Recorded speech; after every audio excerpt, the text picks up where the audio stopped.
All right, good afternoon, ladies and gentlemen. We are about to start. Sorry for the delay. Some of the MECs were in other meetings. We had calculated that by this time, or by the time the briefing was scheduled to start, we would have finished the other meeting, but it ran over. Our apologies for that, but we are now ready to start. This will be a series of media briefings by the MECs. As you're all aware, we are now in level 1 lockdown, which means most government services or all government services are now back on because of the response to COVID-19. We have had to put some of our programs on hold in March, since March, and now we are back accelerating implementation of our programs. And the last time we really had an in-depth briefing on the work of the Gauteng provincial government, informed by the program Growing Gauteng Together, was in February or March, just before the lockdown. And as I said, now we are back on accelerating implementation of our program of action. So the MECs are going to be talking about that work, reminding us of some of the key commitments that we announced at the beginning of the year, and then they will share with us what is being done to ensure that all those commitments are fulfilled. So today we'll have 3 MECs presenting. The MEC for Infrastructure Development, Tasnim Mutara, and the MEC for Finance and E-Government, Ms. Nomantu Nkomora Lohoko, and the MEC for Education, Panyaza Lisufi. The rest of the MECs will present their briefings on Thursday. So we're going to start with MEC Mutara, and then MEC Lusufi will follow, and then MEC Nkomo will be the last. Okay, MEC.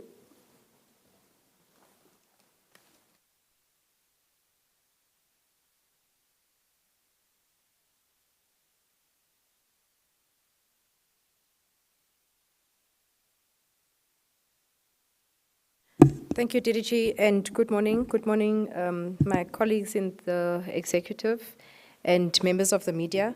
Allow me now just to take you through the presentation of the Department of Infrastructure Development and Property Management's provincial priorities as we had to just reorientate ourselves post-COVID, not only as provincial government and as the department, but still keeping in mind that we had priorities that would see us implement a Growing Gauteng Together 2030 strategy, starting with this 5 years and it being a 10-year plan.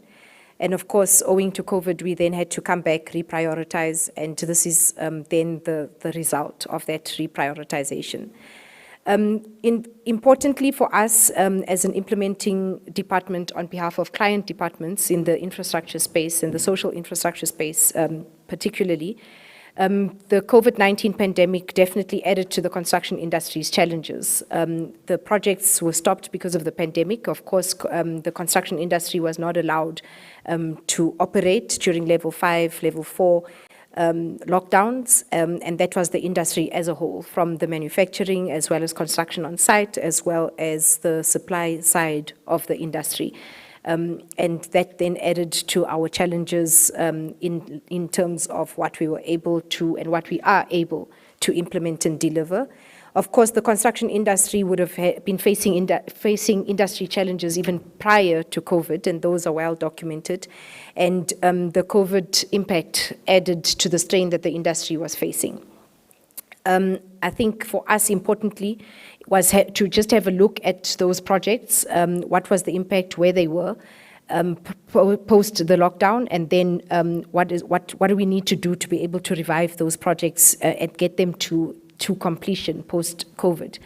I think for us as provincial government, importantly, is how we now manage using the contract, the prescribed time of delivery, and the significant cost overruns. So given that the COVID protocols also have an impact on costs of the project, and for all the projects to be able to resume, all contractors had to put in place measures and mechanisms in line with the COVID protocols, and those would have been costs that they never planned for at the inception of projects. Of course, going forward, there will now be prerequisites for construction contracts. Our performance still is in line with the Infrastructure Delivery Management System, which is the IDMS system, that is guided by Treasury as well as construction industry protocols and service level agreements between ourselves and client departments, as well as it manages the relationship between the Department of Infrastructure Development, client departments, as well as those we contract on behalf of from the private sector to be able to deliver on the infrastructure. So we're looking at how the department shifts from a project-based sector or from a project-based department, just to look at how we become a portfolio and a program multi-sectoral approach department. So looking at the entire program and the portfolio, still using the project pipeline as our guide towards that process. For us also importantly was just to look at the government immovable asset portfolio as a whole. And how do we need to be able to use it to generate revenue, looking at the optimization strategy, given the fact that the fiscus is continuing to shrink. We've got to look at other ways to generate revenue for government and generate revenue to also be able to meet our infrastructure needs, the infrastructure backlogs, and of course make interventions where budget cuts would affect the infrastructure delivery program. And of course, in line with that would be to explore more feasible budget solutions to reduce our dependency on the fiscus. So the high-level impact on our department as a whole, because also we were not deemed critical, we were also were faced with the lockdown regulations, and because our department, like I say, was not deemed a critical department, many of the staff in the employment of the department would have been forced to stay at home and work from home. So it did have an impact on our operations. But in line with DPSA circulars, we've been able to adhere to whatever the circulars would have instructed us as a department to be able to adhere to. Level 5 saw us close all construction sites, barring the construction services that we were implementing for COVID-19 health projects. Those had to continue. Of course, though, they also did have a lot of glitches, especially in the level 5 lockdown, with constraints on the supply of goods and services, especially building material. We did find challenges in level 5 lockdown with just the supply and the shortages of the supply. Also, the fact that a lot of our high-tech equipment is still imported, unfortunately, and with the closure of the borders at level 5, we also were impacted, but we used very creative mechanisms and methods to be able to overcome that. We have various outcomes as a department, and we had to look post-COVID, how do we readjust our outcomes? Our first outcome that we are measured on as a department is the facilities and maintenance management, and that is really to make sure that we have functional, reliable, and compliant infrastructure. Importantly, I think we do know that as a provincial government, we've undertaken a program, quite an extensive program, to make sure that our buildings are occupational health and safety compliant. So we've looked at not only where we are located in terms of our own accommodation, but also the facilities that we have under under our custodianship.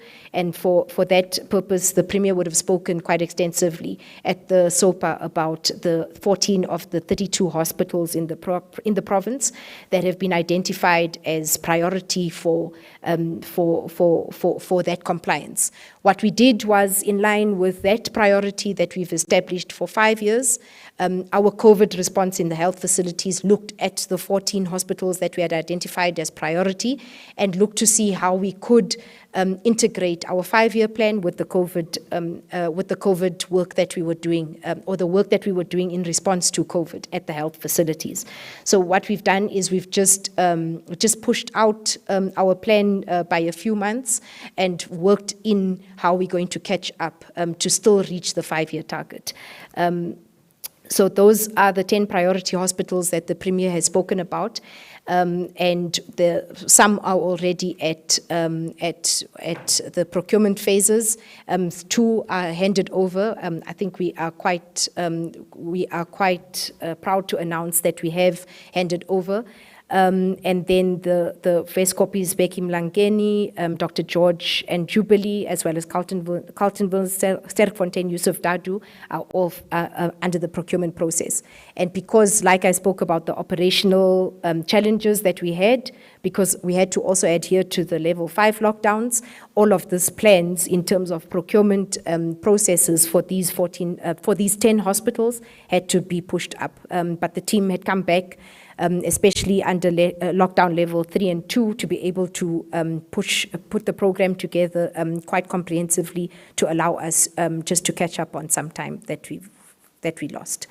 Our second outcome that we are measured against as a department is the property management outcome, and that is to make sure that we optimize public-owned fixed property portfolio, and that is to transform the property market. And I would have spoken briefly just about looking at the optimization strategy to be able to say how do we use the property portfolio in the custodianship of provincial government to be able to maximize, optimize it, to also look at other ways of contributing to the fiscus, as well as generating an income for provincial government.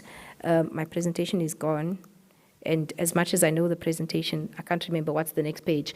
But just to say that,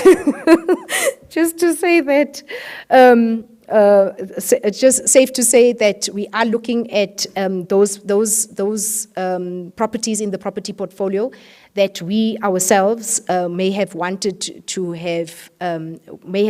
optimize, but because of the current constraints in the fiscus, we are now looking at taking them out to the private partners, to be able to get private partners to be able to bring private investment on board to be able to optimize them. Our 5-year plan, our 5-year target still remains 19, and what we just had to do was over the next 5 years just to push out our target slightly, but we are on target to be able to meet those. And the private sector is fully aware of the Kopanong project, which now has reached finality in terms of the procurement process. The procurement process has gone quite well. It is now under what we refer to as the TET, which is the technical evaluation process. In other spaces, we would call it a bid evaluation process. So it's undergoing that process. And I think the private sector was a bit jittery because Kopanong would have been a very old project, stopped advertised. At one point, it was going to be funded fully by the fiscus. And then there was a decision in the 5th administration to take it on a triple P process. That's where we are, and I think we had to, delay the closure of the procurement process because of our internal staff that couldn't work. But, excuse me, just to say that procurement process has closed, it's now being evaluated, and we are looking to make sure that the construction phase kicks off and commences as planned.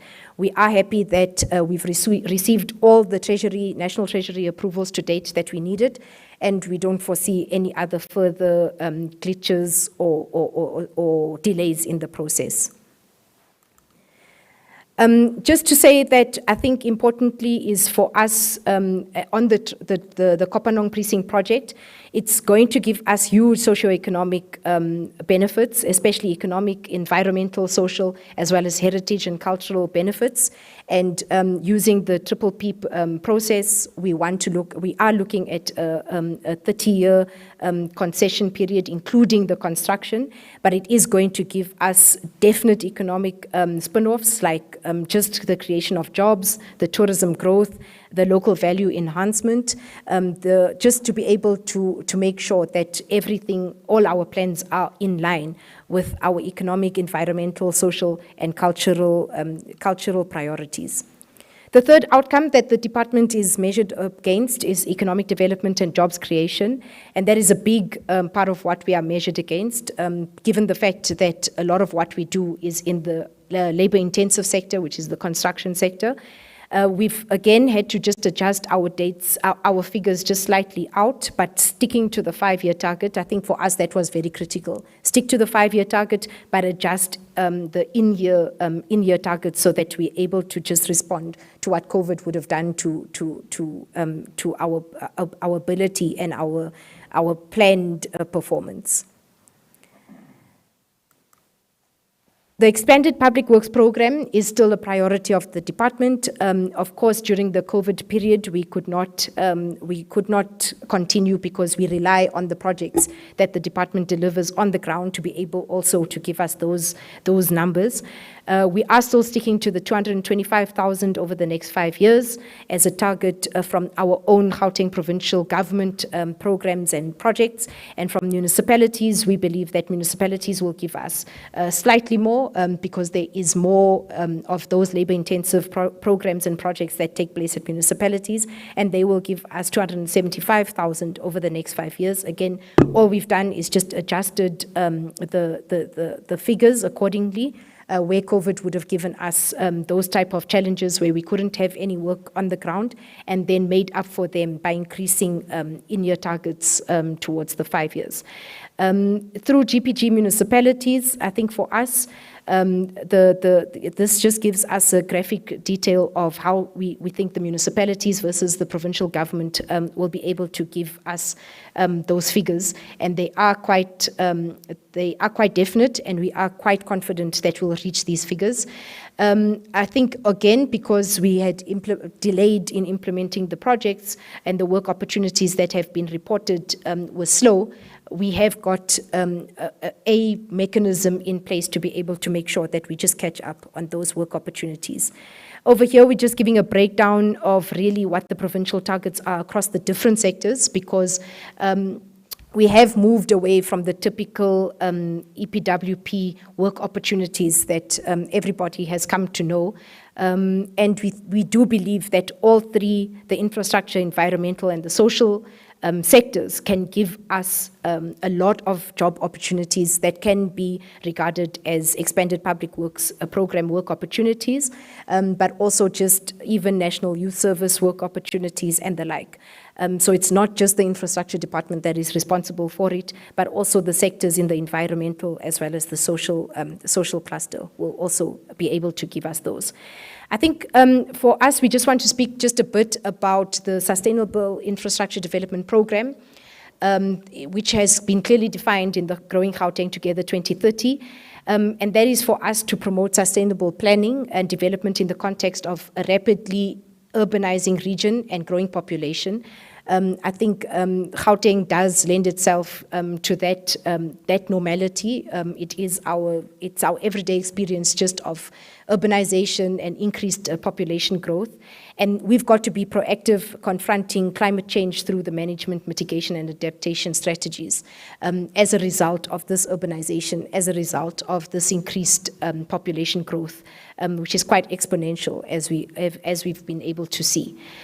For us, as I think we also, we faced it very late last year, just an experience of floods, climate change. It has also increased the frequency of our storms, flooding, high temperatures. That is associated with building damage. It also is associated with environmental changes in what we can do and can't do on land. For us, we've introduced preventative solutions. So all our buildings now have to have some aspect or in its entirety have to have green energy solutions. So especially where we have greenfields, new projects, they are entirely green energy solution based. Green designs are a key aspect of what we are incorporating, especially on new projects. Water saving and harvesting solutions are now becoming very critical, and we need to be able to make sure that with each and every project we reduce the carbon footprint of the province. I think importantly also is for us is just the readiness to rapidly respond to limit the impact of storms and floodings on our facilities. So like I said, we did face that situation very late last year where we had storms and flooding. But if we aren't able to respond quite adequately, by the time that we take to respond, the damage is quite extensive. Whereas if we're able to respond very effectively and efficiently, we can really minimize the amount of damage that it will do. And of course, given the fact that we've now faced the pandemic of COVID, our design interventions and design solutions must take into consideration the strengthening of infection prevention and control. So even at schools, even at ECD centers, we are incorporating those aspects into our design. For us, sustainable development is just to appreciate the long-term implications, the resource limitation that we do have, and the need for us to optimize our resources.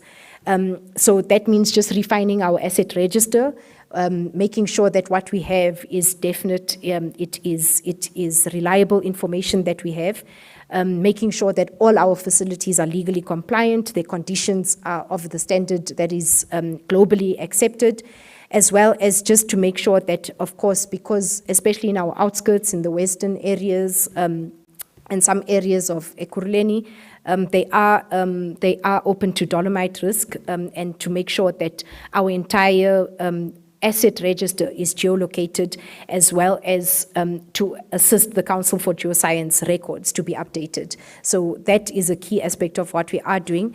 And that is to make sure that we have an integrated condition assessment of all our buildings. This is just the detail now of the implementation of the infrastructure plans. We are finalizing the publication of the infrastructure book, and that will be updated annually. We are planning for the Premier to unveil it at the next SOPA, or as we go towards SOPA.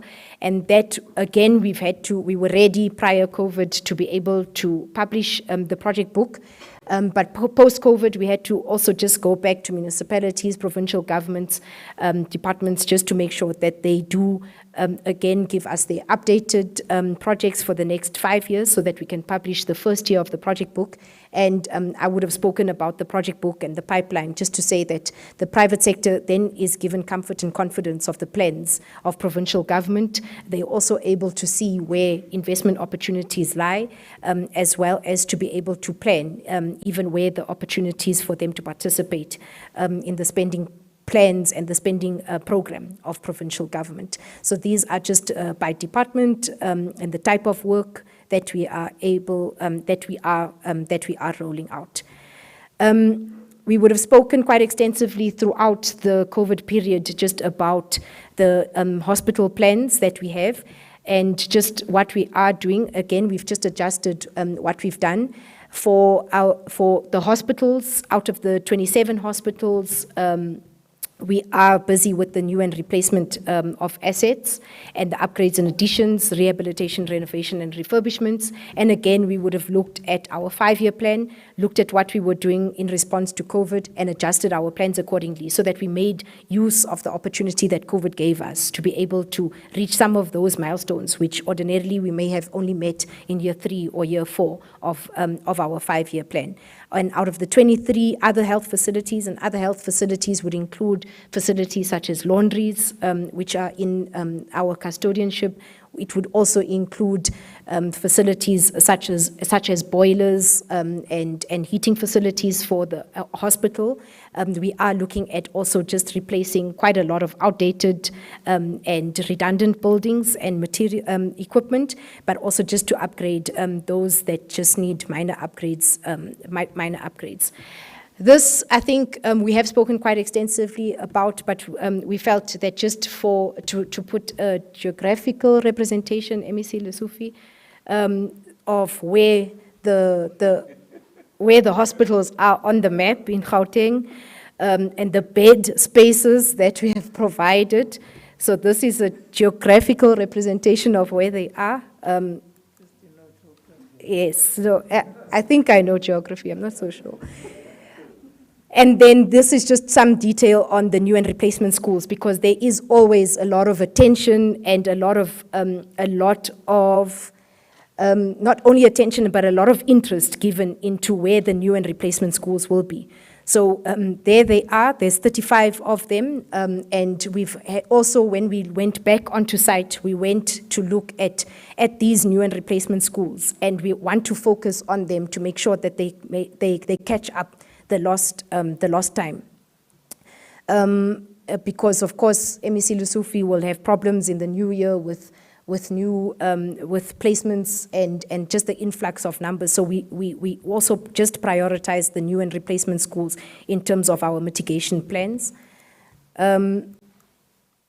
And then this is just the pipeline by stages of the entire portfolio of the province. We are now sitting at 4,926 projects for the 5 years.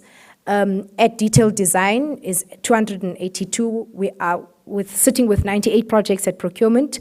473 are at construction, and 33 of those are now at reaching completion stage. I think importantly is there's also 526 projects that could be deemed as initiatives or ready for identification and feasibility. And this is also the type of numbers that the private sector is really interested in, because they look at what it is that we are planning and where there are or aren't investment opportunities for them.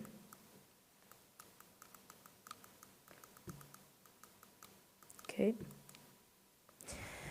And then this is just a breakdown of the figures that I just spoke about. Our anticipated investment value still remains 56.9 billion rand over the next 5 years. That is going to give us just on 339,000 jobs over the 5 years. Government revenue will increase by 11.6 billion rand over the 5-year period. And the household income will also increase, with total household impact of up to 9.7 billion rand. The impact on our GDP is 46.9 billion rand, and what we are saying is that we're still looking at spatial redevelopment, especially in the south and the western corridors. Our project pipeline and the project book still does say that we do have a lot of projects in the central corridor, and that, of course, it does speak to the influx and the movement of people. The largest socioeconomic contributor to these numbers is the health, human settlement, roads, and transport departments. And then, of course, this also gives us a clear indication of the health sector and the potential that the health sector has to address issues of inequality through both direct and infrastructure investment, as well as the social impact. For us, importantly, was just to be able to say that this detail will be published in the project book, with an explanation of exactly where the projects will go, which corridors, how much will be invested annually, and where the source of the income will be, whether it will be from the fiscus or from private sector funding. That's the end of the presentation, but it's not ending. Okay, thank you very much.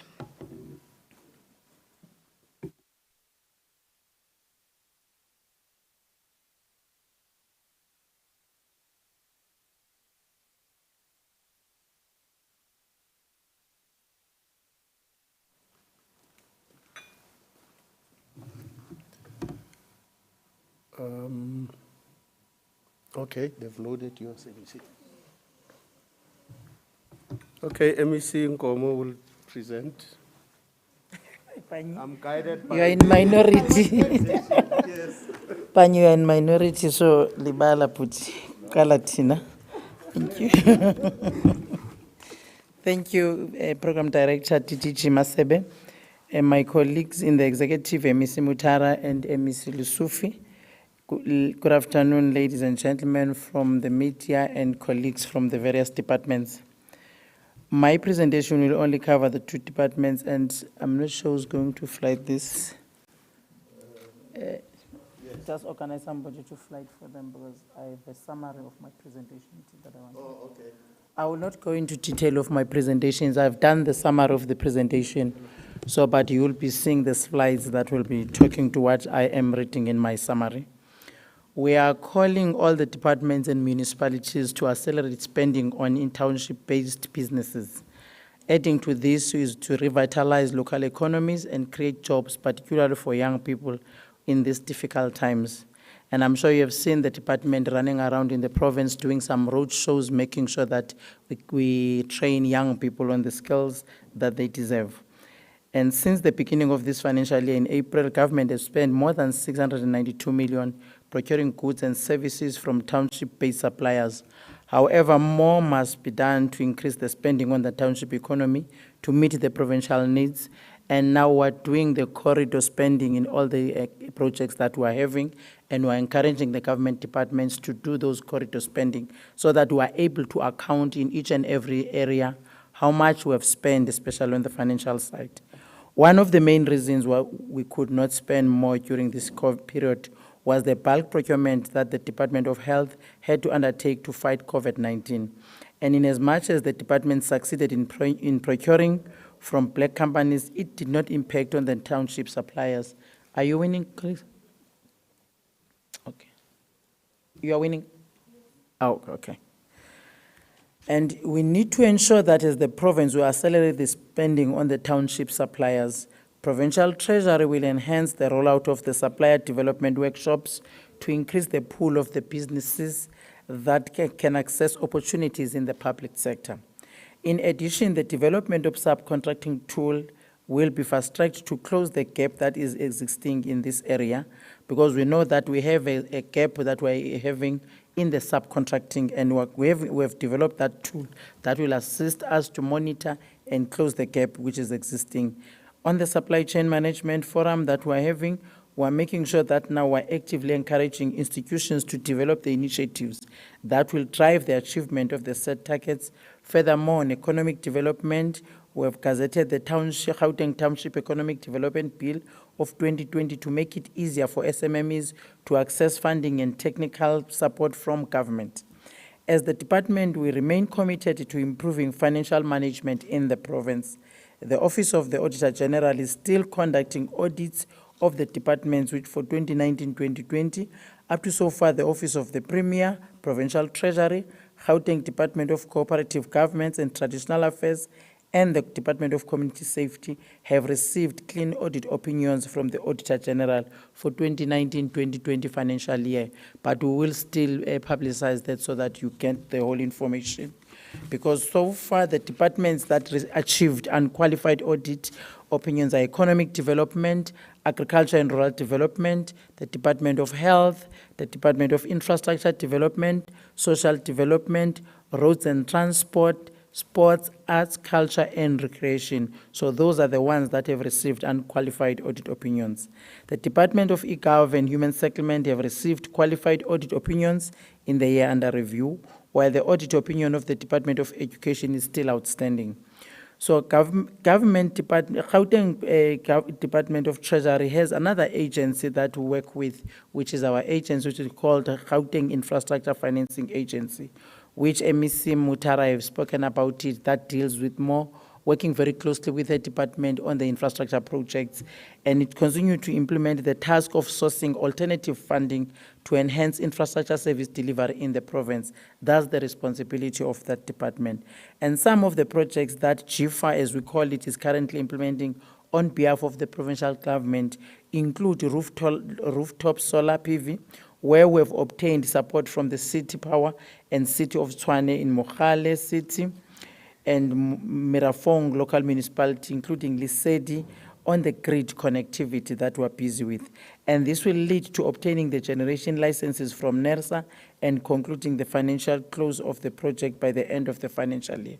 So all the processes are in place on those ones, but they do fall under the MEC Mutara's projects, some of those big projects. Then we have the Tshwane Innovation Hub, which EB2 and EB3, which is and the South African National Space Agency, committed to a 10-year lease agreement as the anchor tenant of Enterprise Building 3.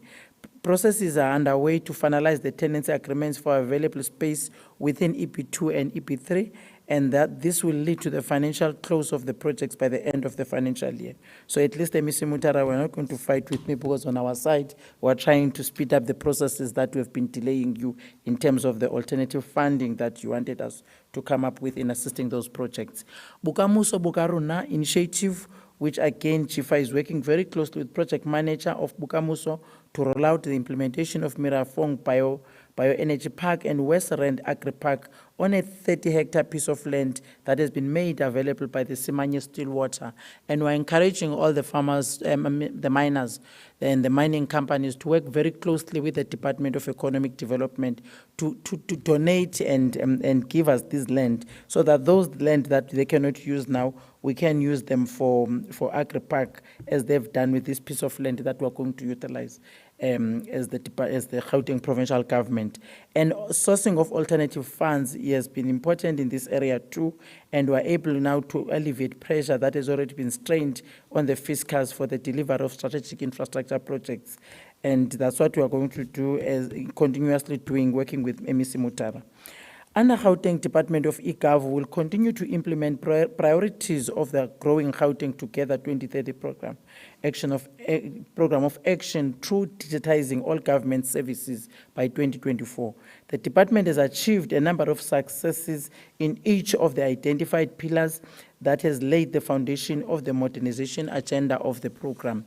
In the current stage, the Gauteng broadband network is essentially telecommunications network that is part of the Gauteng province's common ICT infrastructure, which includes the GPG private cloud and security operations center in the province. And these are critical foundation building blocks that are required for the development and rollout of e-services. To date, we have more than 120 e-services that we've developed as the department. To create, our aim is to create the unified GCR network, where the sharing and reuse of existing broadband connectivity between various entities and the GCR must take place in order to provide wall-to-wall connectivity coverage for all. The department will focus on the implementation of strategic partnership for the rollout of the wide and local area network, which is LAN, and all the remaining sites for all the remaining sites in the province, including the implementation of the voice-over interprotocol network rollout to reduce the cost of telephony. And Gauteng is one of the few government entities that offers citizens services to citizens on the digital platform. And the development of e-services that reside on the Gauteng digital platform has paved way to realize digitization of all government services in the province. Our experience has taught us that there is a lot of skill shortage in the ICT sector, and a lot of critical skills that are needed for the development of many programs that are not easy to find. And I'm sure you have seen during COVID-19 the importance of ICT. I always say that that's our new wealth and it's our new gold that we must focus on, all of us. And it is also difficult for government to compete for them with other sectors. The only way for us is to get skills, and we need to develop those skills on our own as GPG. And most of our programs are aimed at that, and we have implemented an online learning initiatives for GPG staff and for the citizens of Gauteng. We're providing all the citizens of Gauteng now soft skills. We're busy with the religious sector leaders, because they even said they want those courses on the soft skills on ICT, and we will roll it out to all the citizens of the province, starting with these ones that we have done with the religious sector. We will therefore prioritize the development of high-level ICT skills in the GPG through providing internal ICT bursaries, explore more ICT development initiatives with ICT partners to support TSEPO 1 million program. I will end the program director. Thank you so much for the opportunity. But a detailed presentation that talks to the key contributors towards GGT 2030 has been circulated, and all the people that are here will get that presentation with clear action plans of what we are going to do. But I will still next week talk to them during my MTPPS on the 19th, because you will all be there. And we have a progress that we have done on the 4th IR panel. You will see the achievements that we have done there, including on the digital and infrastructure technologies that we have forwarded to yourselves. So I will end the program director. Thank you so much for the opportunity that you have given us. Thank you.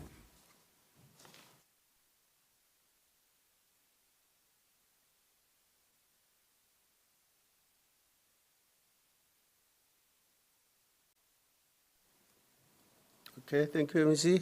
MEC Lesufi, your turn.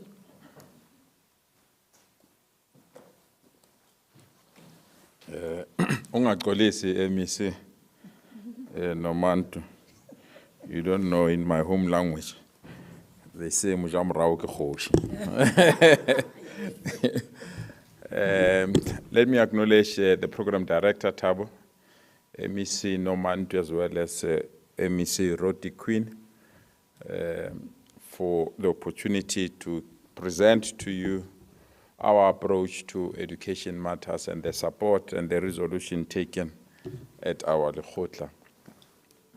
We are quite aware that we're in the middle of the National Senior Certificate Examination. It's a very massive examination. Normally, you have only 2 sectors of learners writing these examinations. That is, you are full-time learners and you are part-time learners. For the first time, we've added 3 other cohorts. The first cohort is those that were supposed to write the examination during the May-June period. Unfortunately, due to COVID, they could not write. And the second cohort was those that write, normally, there are learners that instead of writing 6 subjects, they will choose to write 4 because they feel the other 2, they are not ready. So they normally also write around the period of June, so we've incorporated them. And the last cohort is those that are adults that normally write their adult education. We've incorporated them. So we've got the largest number of learners that are writing this examination. It's a massive examination, to be quite frank. So we needed to get additional invigilators, and also to upgrade our invigilation systems. You know, during the period of COVID, many learners tried their luck. Their masks are full of answers, so you have to check each and every mask before they enter the examination center. They also wear these expensive watches that normally communicate answers, so we need to put systems in the exam center so that there is no network. So network is dysfunctioned. We also need to put extra measures because some of them come to say they are sick, but instead of the medication writing, take 1 per day, the medication have a formula. So you think that they're taking a medication only to find that they're just copying the formula. So there are lots of things that we're picking up, but we are up to the task. And I can declare now that our examination is credible, it's fair, and so far we've not received even a single case of learners doing undue things. We are also having what we call the Matric Secondary Schools Improvement Program. It's a program that supports matriculants. Even though they're writing exams, they still have to attend on Saturdays, Sundays. There are others that are still on camp until they write, so that we can continue to give them support. We also want to thank some media houses that also continue to provide lessons through radio, television. In some instances, even the print media has come on board to provide us with the relevant support. We really appreciate that. Unfortunately, the hard lockdown that commenced 2 days before the end of our first academic year affected our education system badly. We've got 4 terms in the education system, but the first term is normally when you start to know your learners and registration challenges. The actual learning takes place between the second term and the third term, and those are the 2 terms that were affected by lockdown, and we had to come with creative methods. And some of the creative method was to trim the curriculum, Some of the creative methods was to ensure that learners choose subjects that can assist them to conclude. And I'm proud that as of last week, we are now almost at 93% in terms of attendance of learners that came back. So we still have 7% of learners that didn't come back after COVID. And we're providing to you grade performance, because each and every grade, we assess whether learners are ready to write the exams. So with the grade 3, we are quite convinced that they are almost there. With the grade 6 as well, we really believe that they are ready to write the exams. The only grade that worries us big time is grade 9. The grade 9's performance historically has been very difficult. And even this year, it's no different. Actually, if there was one grade where we're expecting worse results, it's grade 9. I've indicated the learner survival time period, so we started at 87% with your grade 1s. Now I think, as we have declared, we're at 93%, so we really believe that we've got learners that are now ready to come back. So we need to start to prepare for the 7% that didn't come back after COVID, which simply means that we might have classrooms that will be overcrowded. We also might have to expand some of our schools purely because the 7%, if they come back, and we remain hopeful that they must come back, they'll not be dropouts, we can be in a position to accommodate them. So infrastructure will be key, new infrastructure, and thanks to the MEC for infrastructure development. I think we've got 2 babies that are ready to be handed over, isn't it? Yeah, the 2 new beautiful schools that are ready to be handed over, and they will assist us to deal with some.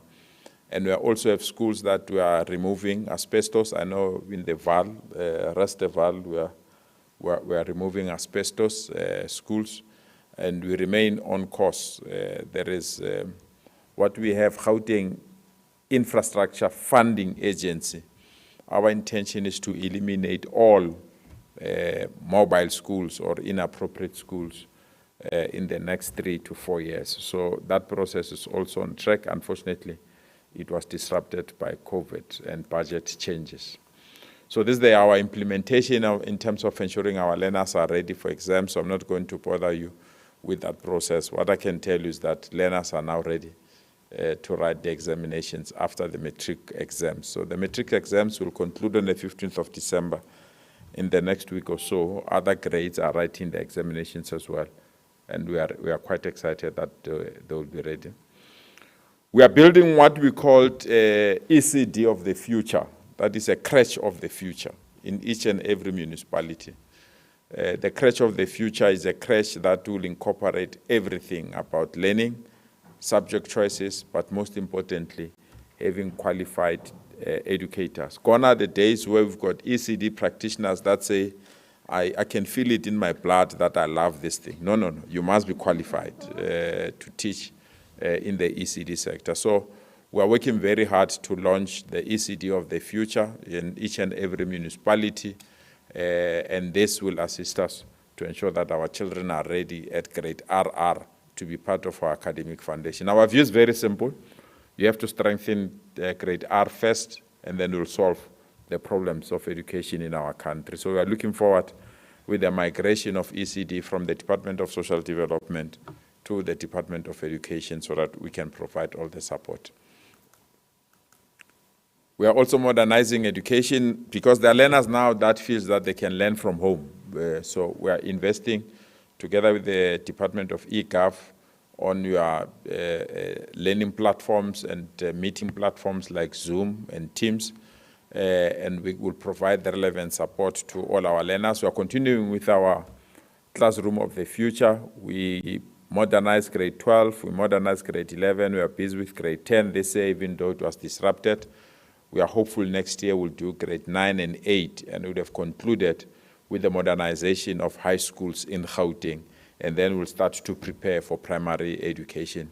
In doing this, we need to train our educators. We also need to ensure that we've got the gadgets that can respond to the demands of learners that wants to learn from home or teachers that wants to teach from home. So we are quite excited with this process.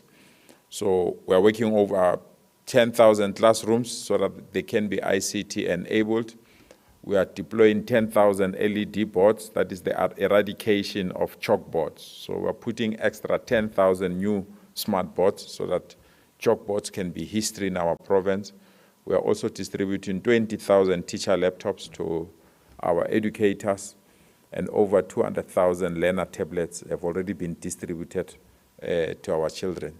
When we started this investment, people were laughing at us that we were wasting money. So when COVID became reality, they failed to appreciate that we had a vision, that this is the way to go. So we are quite excited that we are going through with this program. We are also building our own broadcasting platform. Those that are in the media house that you don't want to chase news, you want to work with our broadcasting platform, I'm inviting you to join us. We are also developing what we call content provisioning. So we are developing our own content that we can broadcast so that we don't wait for exams only to use platforms from other media houses to broadcast lessons. So we can have a fully dedicated channel that is going to assist our learners in terms of broadcasting. So that's our hybrid approach to learning in terms of e-content. So I don't want to waste your time there. We are putting all the relevant resources that are needed, and we are partnering with big institutions that are working with us, and we remain hopeful that this will assist us to deliver quality education. I know everyone will ask us, what is our expectation in terms of matric pass? We're expecting a good pass. Our expectation from matric pass is a good pass. And out of that good pass, the province will remain one of the best performing provinces in our country. Thank you so much. Truly appreciate it. Thanks.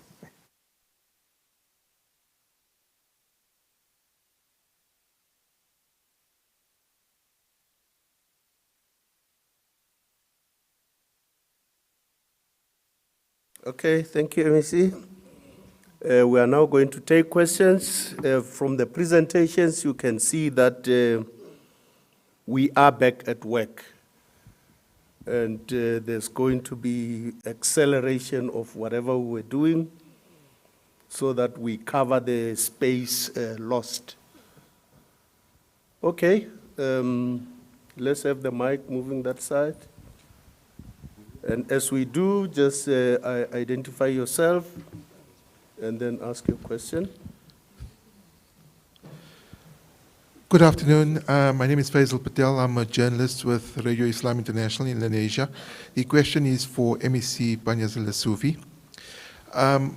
Obviously, there are a number of challenges with regards to school in Gauteng. We've seen in the past, and I know MEC Lesufi has tweeted it before, where unfortunately sometimes when we have protests, these schools become the brunt of the anger of the protesters, and in that interim, sometimes some schools were destroyed or damaged to a certain extent where it required a number of funds to repair that particular school. So my question is, have those schools been repaired, and will they form part of the plan that we are unveiling, or you are unveiling today? That's the first one. And the second one, obviously, we know that COVID-19 is unprecedented. Learners learning from home, it becomes difficult. There's no teacher-learner interaction. Is this something possibly the province is looking to the future, considering that there may or may not be shortages of schools to cater for the learners? I understand that the department does have challenges with regards to placing learners in schools close to the proximity of where they stay. So will the department then consider this as a possibly a means to cater for the shortage of schools, if there isn't enough, and also placing learners or providing them with a good education closer to their homes? Okay. Next question.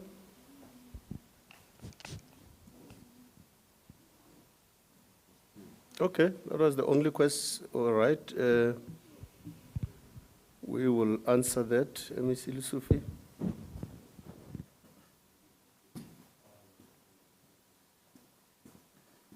Thank you so much for the question. I truly appreciate it.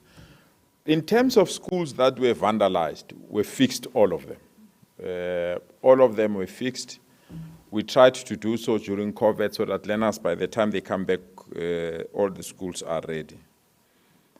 In terms of schools that were burnt down, there are two types of schools. There were schools that were burned down by people we don't know. I think there's one school in the Val. We've started the process of fixing that school. But there is a school in Ekurhuleni. Tuto, Steve will tell me, what's it? What's that school in Ekurhuleni where parents burnt down a school? Yeah, Tutotir. I want to put it on record. Parents there, they will see to finish. We're not going to build that school. They burned it down. It will be a museum. Every time they see that school, they will see that this is where we burned the school. I'm not going to fix it. I'm going there over the weekend to meet parents and the community. I'm sending this message to them. I'm meeting them this weekend to tell parents, you burned the school, I'm not going to repair it. We are firm. Because this culture of saying when you burn a school, government will come with money to fix a school because we are scared of you, that's an old culture. We're not going to tolerate it here in Gauteng. You can't burn a school and claim you need a school. What guarantee do we have that even the new school we're going to build for you, we are not going to burn it? So they've burned a school, they will see to finish. Every time they pass there, they will see a museum of when parents are angry. This is a museum. You'll see a burned school. We are taking those learners with scholar transport, distributing them to nearby schools, and also distributing the educators to nearby schools. We have sent a message to the HOD of the department to write to the SGB of that school that we're going to disband them. So I'm going there to tell them, we're going to disband them. Their mandate was to protect the school, they failed to protect the school. So they can't remain in the SGB and drink tea and biscuits when the school is burnt down. It can't. It does not work that way, it will never work. So that school is not going to be repaired, and that school we are converting it into a museum so that people can see what happens when you are angry. That they must go there and enjoy the museum because we're not going to. But I agree with you. We are in the process of placing learners now. We are concluding that process by the 30th of November. We want to start by placing learners that are closer to the schools that they've applied. I really believe that we'll execute that mandate. The only thing that we are seeking assistance to stakeholders within the education space, which is a difficult matter. It's so difficult that we don't even know where to start.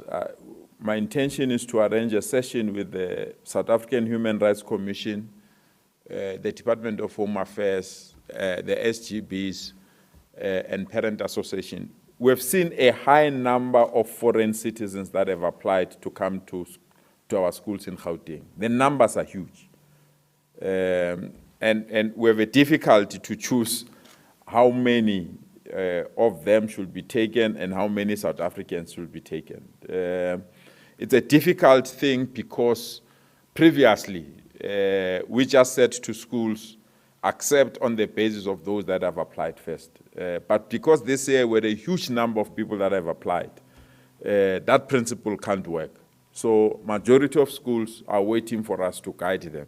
Whether we take in 2% of foreign citizen or 5% or 6%, so that we can give everyone an opportunity to be within our schooling environment. So it's a difficult thing that we need to consult before we can take a decision, because you do it, you are wrong. You don't do it, you are wrong. You know, there are so many people that feel that we must not even accept a single foreign learner in our schools, but people are in our country and they are legitimately in our country. We can't just expel them, but there must be a balance, and that's the balance that we are trying to get so that we can give everyone an opportunity to learn in our province. Thank you so much, Tabu.